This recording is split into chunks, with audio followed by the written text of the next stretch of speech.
There is a tooth sitting in a museum drawer in England that just answered a question archaeologists have been fighting over for 200 years. Who actually built the pyramids? Not the pharaohs, whose names are carved above the doorways. The people, the bodies, the ones who did the lifting and the cutting and the shaping. For centuries, we had their monuments and almost nothing of them.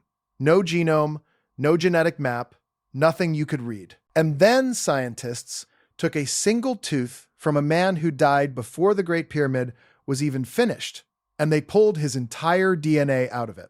The whole code, every letter. And the answer that came back did not match the story in the textbooks. It did not match what most people assume when they picture ancient Egypt. Because a fifth of this man, a fifth of the person standing at the birth of the Pyramid Age, traced back to a land more than 800 miles away, on the other side of a desert, in what is now Iraq. That is not a theory. That is his genome. That is what was written inside his own cells, and it sat unread in a jar for over 100 years. Today, we are going to walk through exactly whose body this was, what his DNA revealed about the people who raised the pyramids, and why, the deeper the scientists looked into this, one man, the stranger the picture of early Egypt became. Stay with me, because the part everyone will argue about is not the part that should stop you cold. And that single reading is only the beginning of what this body gives up. Because before we are done, this one skeleton will tell us what job he did with his own hands, why a common laborer was buried like a man of rank, how his bones survived a war that destroyed almost everything around them, and why the humble way he was buried is the exact reason his secret outlasted the pharaohs, who were preserved in gold. 3 threads run through this story, and each one pulls the picture of early Egypt further from the version you were taught. Keep watching, because the reveal in the middle is the one that rewrites who these builders actually were. Most people picture the pyramids, and they picture kings, golden masks, sarcophagi, the famous names. But the pharaoh did not carry a single block. He did not mix a single batch of mortar. Somewhere behind every one of those 2.5 million stones were tens of thousands of ordinary people. And for almost the entire history of Egyptology, those people were ghosts. We had their skeletons. We had their tools. We had the calluses worn into their bones. What we never had was the one thing that could tell us where they actually came from: their DNA. And there was a reason for that. Egypt is a graveyard for genetic material. The heat is relentless. The tombs trap humidity, and the very chemicals the Egyptians later used to preserve their dead were quietly destroying the most fragile thing inside them: the strands of code that would have told us who they were. For 40 years, scientists tried to read ancient Egyptian DNA and failed. The first serious attempt was made back in 1985 by a researcher who would later win a Nobel Prize for pulling genomes out of the deep past. Even he could not do it with Egypt. The desert kept its secret. The bodies were there. The information inside them was gone. Or so everyone believed. And here is the first thing that should make you uneasy. We have been studying ancient Egypt longer than we have studied almost any other civilization on Earth. Napoleon's scholars mapped it. The Victorians tumbled through it. Universities have entire departments devoted to nothing else. And in all that time, across all those bodies, we had never once managed to read a complete set of ancient Egyptian DNA. Not one. We knew their gods, their calendars, their spells for the afterlife, the exact recipes they used to brew beer. But we did not know, at the level of biology, who they were or where their bloodline actually began. The most documented ancient people in human history were a genetic blank. That is not a small gap. That is a hole in the center of the story. And the thing that finally filled it did not come from a pharaoh's tomb or a golden chamber. It came from a plain clay pot holding the folded body of a man nobody had ever considered important. His remains were pulled out of a hillside in a place called Nuwayrat, a village on the Nile about 165 miles south of Cairo. British archaeologists dug him out in 1902, working under a permit from the excavation committee of the era. What they found was unusual even then. The man had not been laid flat in a coffin.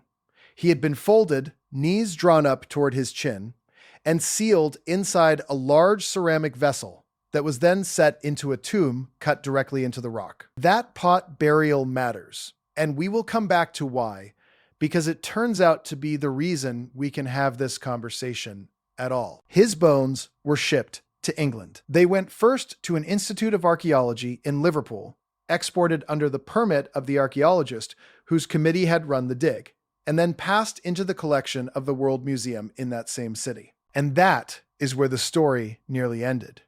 Because during the Second World War, Liverpool was one of the most heavily bombed cities in the country, and raids over it tore through the museum. The bombing destroyed most of the human remains in that collection. Shelves of ancient bodies, centuries of gathered dead, gone in fire and rubble. But this man survived. His skeleton came through when almost everything around it burned. Think about the sheer improbability stacked on this one body. He outlasted 45 centuries of desert heat that should have erased him. He outlasted the embalming practices that destroyed the DNA of nearly every other Egyptian anyone tried to read. He outlasted a war that incinerated the shelf beside him. And then he outlasted more than 100 years of quiet storage, unstudied, unread, a jar in a drawer. Every one of those events was a chance for his story to vanish. It didn't. And still, through all of it, no one knew what he was carrying. For over 100 more years, he sat in storage, a skeleton in a jar, a curiosity, until a team from the Francis Crick Institute in London and Liverpool, John Moores University, decided to try the one thing that had defeated everyone before them.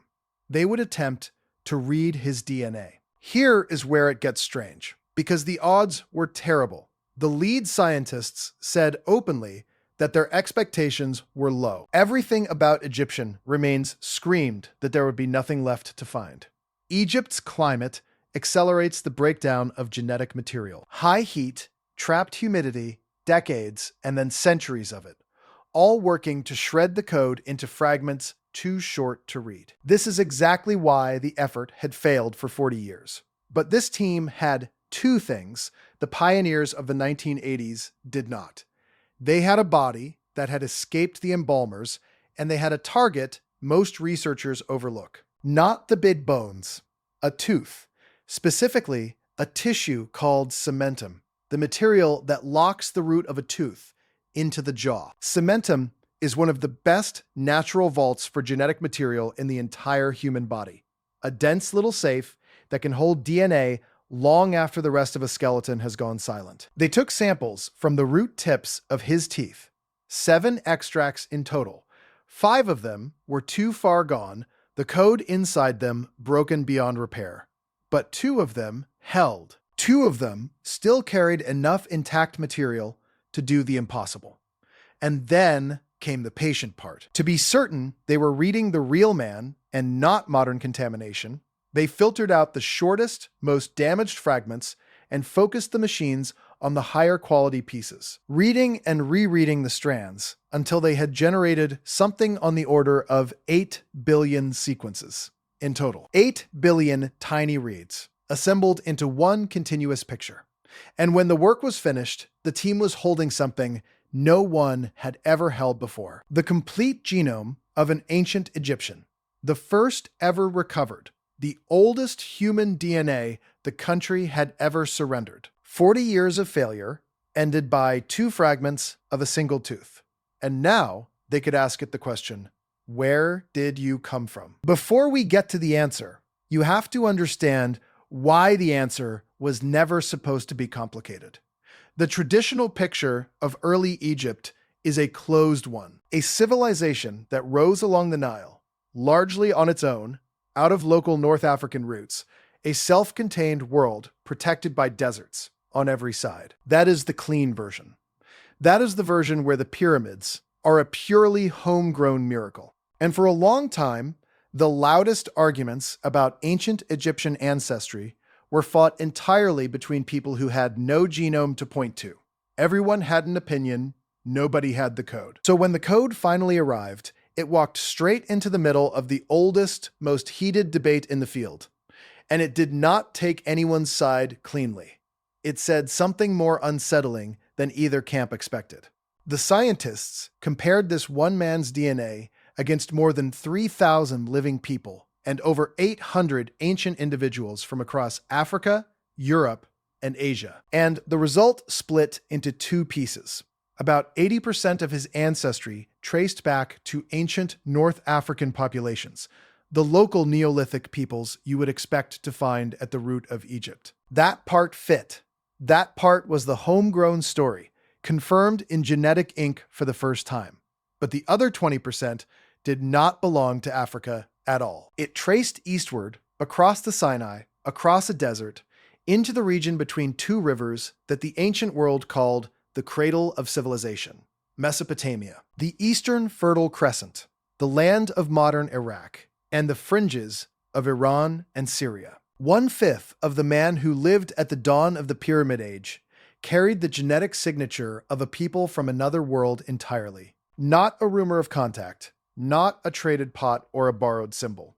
Ancestry, bloodline. Someone in his family tree had made that journey, and their DNA had ended up folded into a jar on the banks of the Nile. This was the first direct genetic evidence that the two greatest civilizations of the ancient world, Egypt and Mesopotamia, were not just trading partners. At some point, they had mixed. Sit with the size of that for a moment. For over a century, historians had noticed the fingerprints of Mesopotamia all over early Egypt and never been able to prove what they meant. The pottery wheel, which appears in Egypt right around the time this man was alive, came from the East. Early forms of writing rose in both places in parallel, close enough in time that scholars have argued for a connection for generations. Certain artistic motifs, certain building ideas, even the stepped shape that would eventually evolve into the pyramid, all of it has echoes in the ziggurats of Mesopotamia, the towering mud brick platforms that stood in that land before Egypt raised a single pyramid. And every time someone pointed at those similarities and said, these two worlds must have touched, the response was always the same. That is, just trade. Ideas travel, objects travel, people stay home. The genome just broke that argument, because you cannot trade a bloodline. You cannot import 20% of a man's ancestry in a shipment of pottery. The only way that DNA gets into that tomb is if people, actual living human beings, moved between these civilizations and had children. And the timing is what makes it land.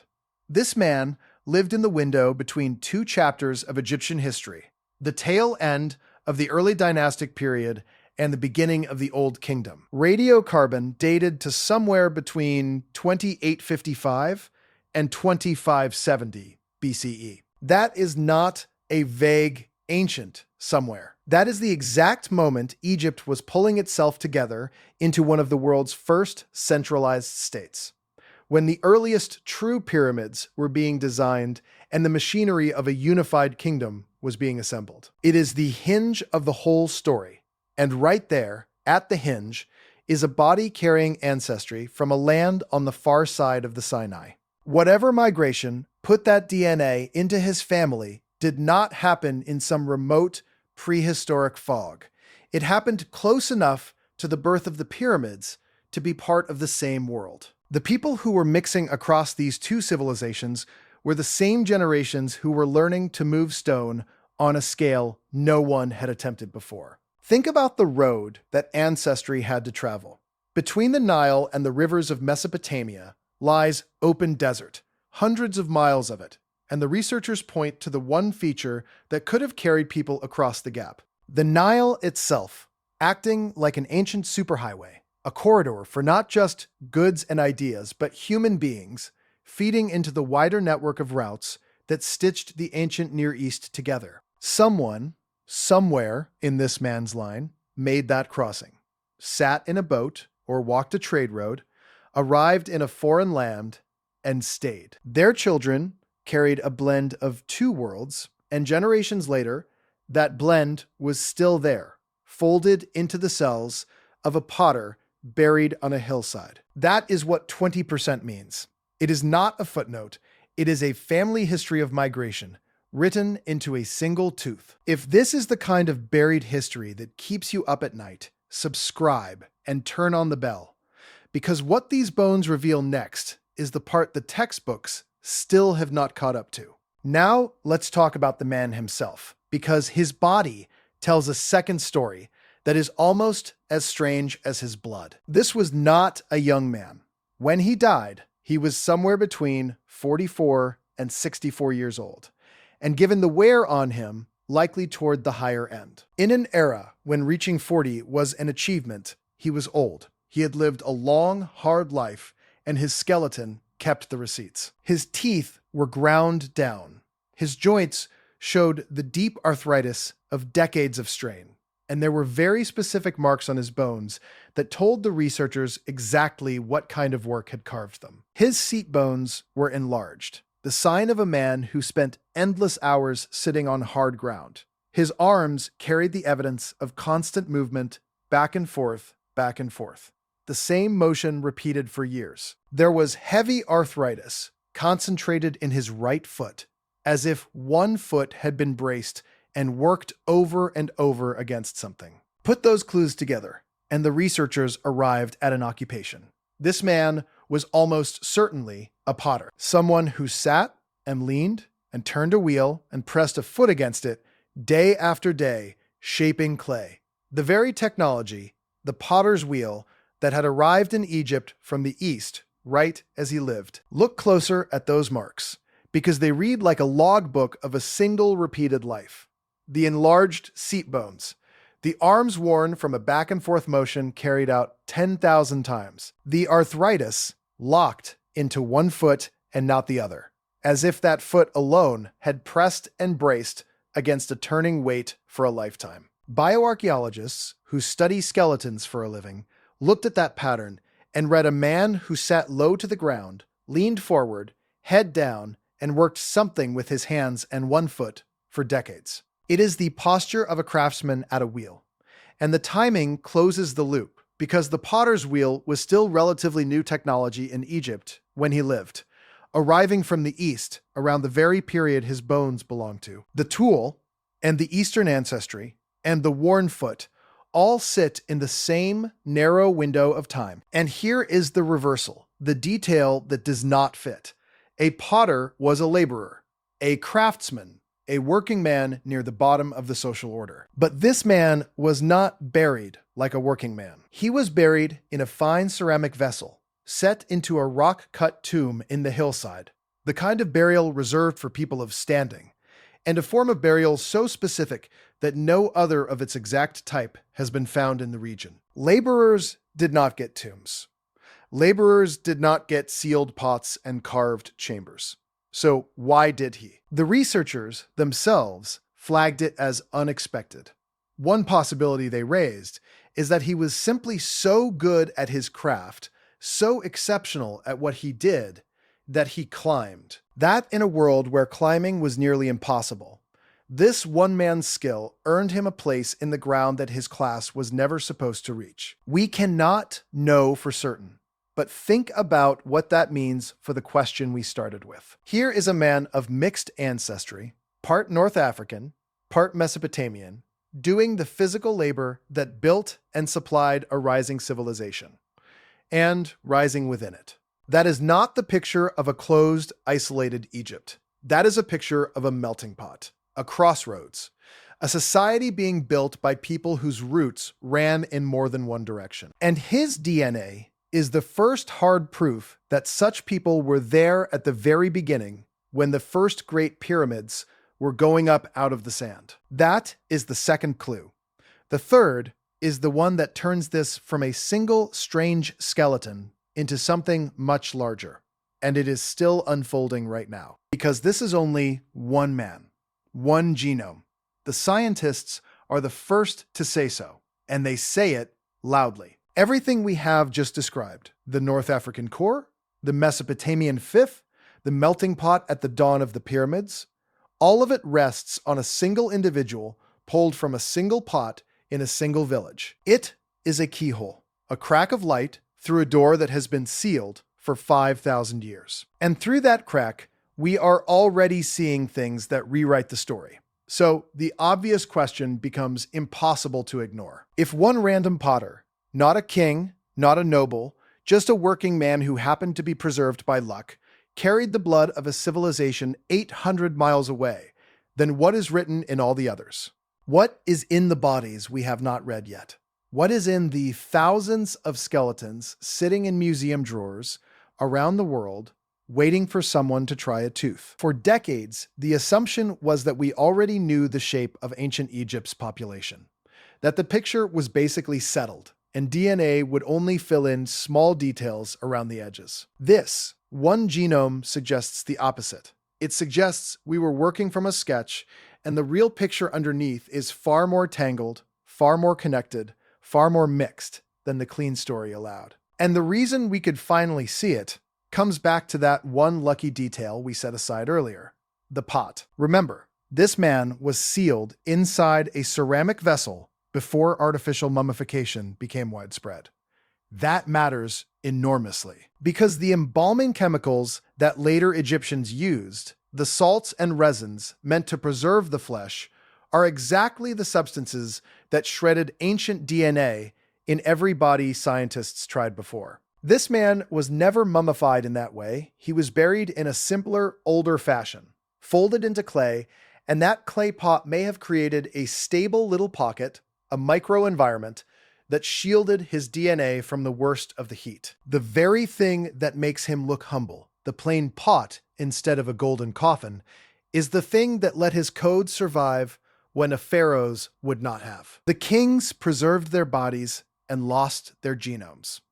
This potter lost the grandeur and kept his code intact. There is something almost unbearable about that. The people we remember left us their gold and took their secret with them.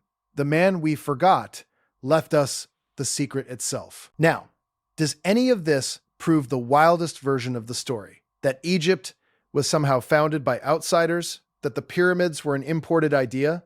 That the whole civilization was seeded from Mesopotamia? Let's be honest, because the truth here is stronger than the hype. No, it does not prove that. The mainstream reading has real weight, and it deserves to be said plainly. 80% of this man's ancestry was North African, local, homegrown. The dominant root of Egypt in this one genome is exactly where the traditional story always put it, in Africa, along the Nile. The Mesopotamian fifth is real, and it is significant, but it is a fifth, not the whole. And the scientists themselves are careful to point out the obvious limit.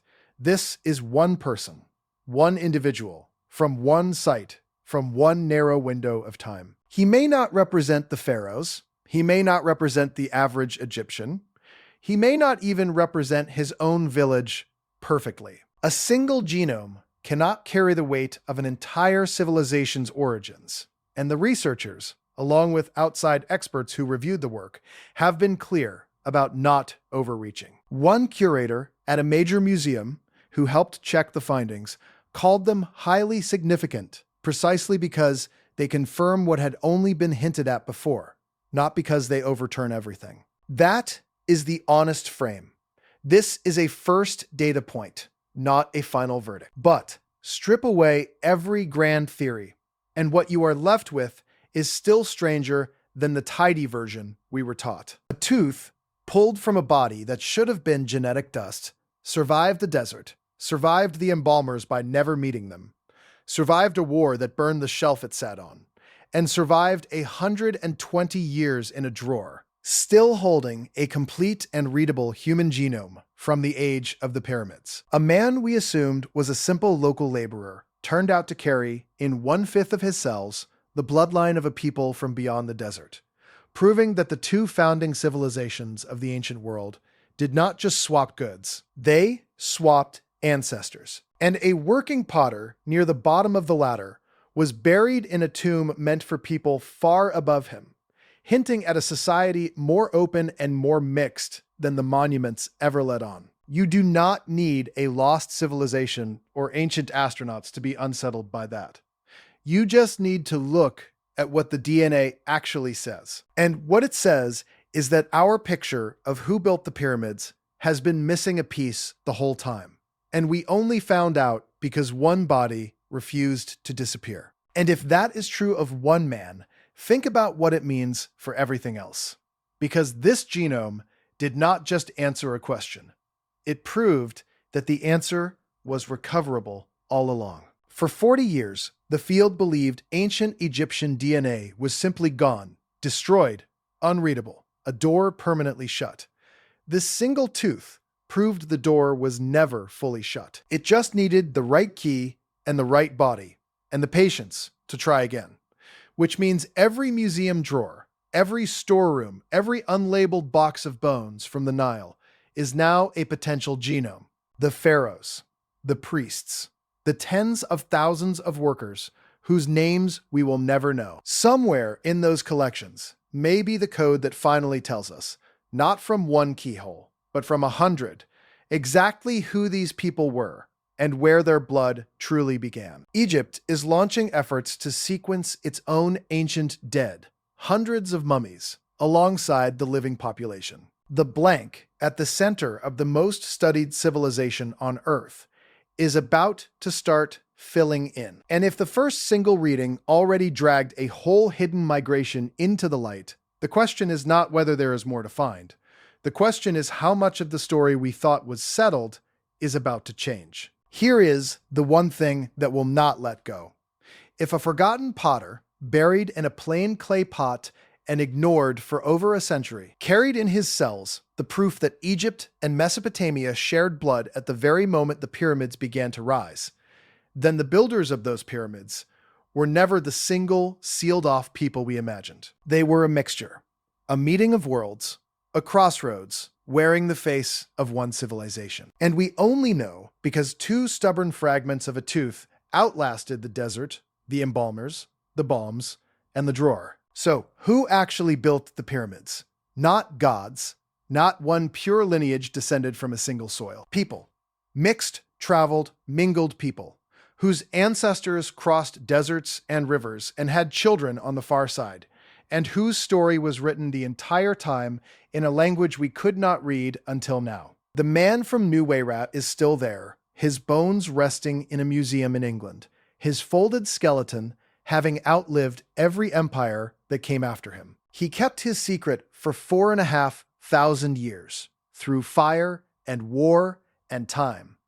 And when he finally gave it up, it did not match the story on the walls of the tombs. It was stranger, it was bigger, and it is only the first sentence of a book we are just now learning how to open. If this is the kind of buried history that pulls at you, watch the next investigation playing on screen right now, because the discovery in that one reaches back even further into a mystery this one only begins to touch.